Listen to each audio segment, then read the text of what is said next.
mbalimbali, tena zote ni rangi nzuri zapendeza.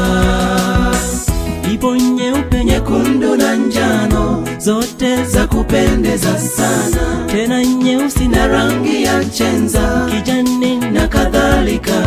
Japo zote nzuri zapendeza, sio zote zaweza faa kwa wakati mmoja.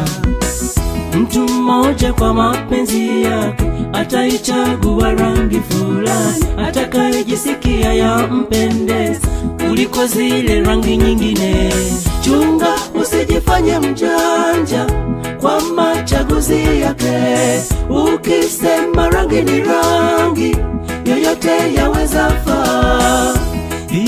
Hivyo Mwenyezi Mungu kaitenga siku ya saba iwe ni sabato kwake, pia kwa watu wake. Kwa nini nijifanye mjanja nikisema siku ni siku? Ndiyo, siku zote ni nzuri, lakini ya saba bora kwake. Nitawafundisha watu kupumzika siku ya sabato kama alivyotagiza Mungu. Nitawakumbusha wote kupumzika siku ya sabato kama alivyotagiza Mungu. Nitawafundisha watu kupumzika siku ya sabato kama alivyotagiza Mungu. Nitawakumbusha wote kupumzika siku ya sabato kama alivyotagiza Mungu.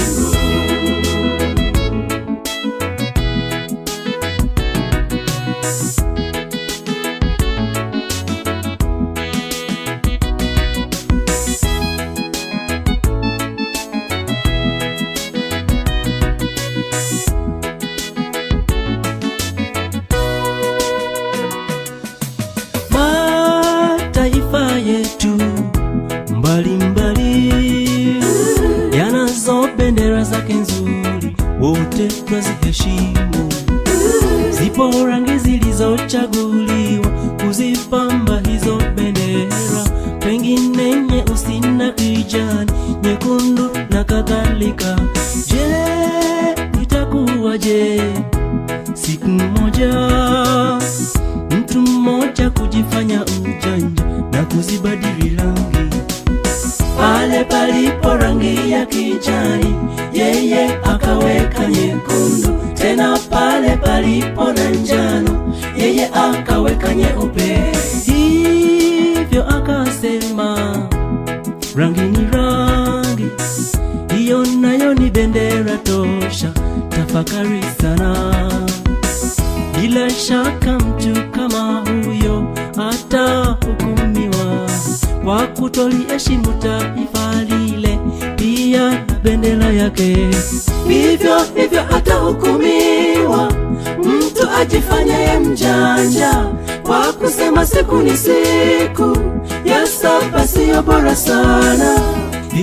Hivyo Mwenyezi Mungu kaitenga siku ya saba iwe ni sabato kwake, pia kwa watu wake. Kwa nini nijifanye mjanja nikisema siku ni siku? Ndiyo, siku zote ni nzuri, lakini ya saba bora kwake.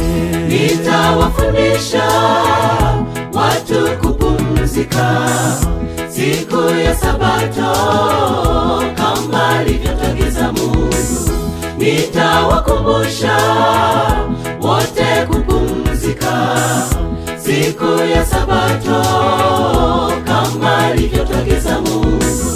Nitawafundisha watu kupumzika siku ya sabato kama alivyotagiza Mungu. Nitawakumbusha wote kupumzika siku ya sabato kama alivyotagiza Mungu.